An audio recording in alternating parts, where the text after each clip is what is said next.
Dragon ফল দিয়ে যে এত মজার একটা রেসিপি হয় সেটা না দেখলে আপনারা বুঝতেই পারবেন না। আসসালামু আলাইকুম, কেমন আছেন সবাই? আমি এখানে বড় সাইজের একটা ড্রাগন ফল নিয়েছি। এখন পিস পিস করে এগুলো কেটে নেব।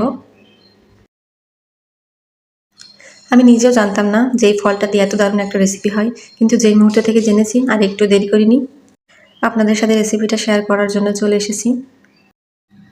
এখন খোসাগুলো এভাবে ছাড়িয়ে নিতে হবে।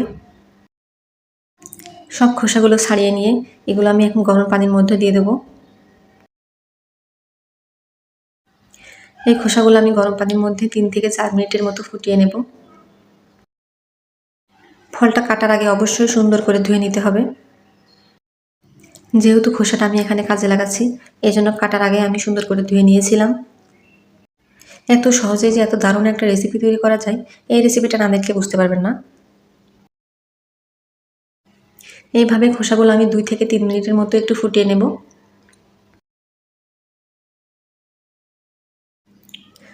খোসাগুলো ফোটানো হয়ে গেলে পানি ছেঁকে এখান থেকে সব খোসাগুলো আমি উঠিয়ে নিচ্ছি। অনেকে ভাববেন যে খোসা দিয়ে আবার কি রেসিপি তৈরি করবে, কিন্তু পুরো ভিডিওটা দেখেন তাহলে বুঝতে পারবেন। এখন যে পানিটা আছে, এই পানির মধ্যে আমি দিয়ে দেবো আগার আগার পাউডার। আমি এখানে 1 চামচ আগার আগার পাউডার নিয়েছিলাম, সেটা পানি দিয়ে একটু মিশ্রণ করে এখানে দিয়ে দিচ্ছি। এখন এটা কিছুক্ষণ জাল করে নিয়ে এর মধ্যে দিয়ে দেবো চিনি। আর চিনিটা এখানে স্বাদ মতো দিতে হবে।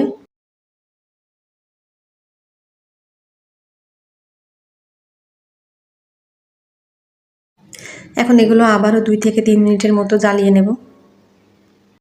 জাল করার শেষে একটা ছাঁকনি দিয়ে ছেঁকে নিতে হবে। ছাঁকনি দিয়ে ছেঁকে আমি এখানে বাটিতে নিয়ে নিয়েছি। ড্রাগন ফলগুলো ছোট ছোট করে কেটে আমি আর একটা বাটিতে সেট করে নিয়েছি। একদম ছোট ছোট করে কেটেছি, এখানে দেখেন।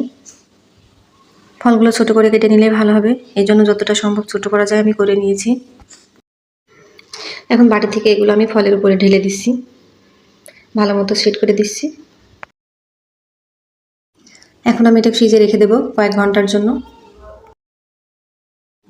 ফ্রিজ থেকে বের করার পরে দেখেন এর ফাইনাল লুক কি দারুণ লাগছে দেখতে। এখন এটা জমে গেছে অনেকটাই। একটা ছুরির সাহায্যে চারপাশ থেকে আমি এভাবে ছাড়িয়ে ছাড়িয়ে নিচ্ছি।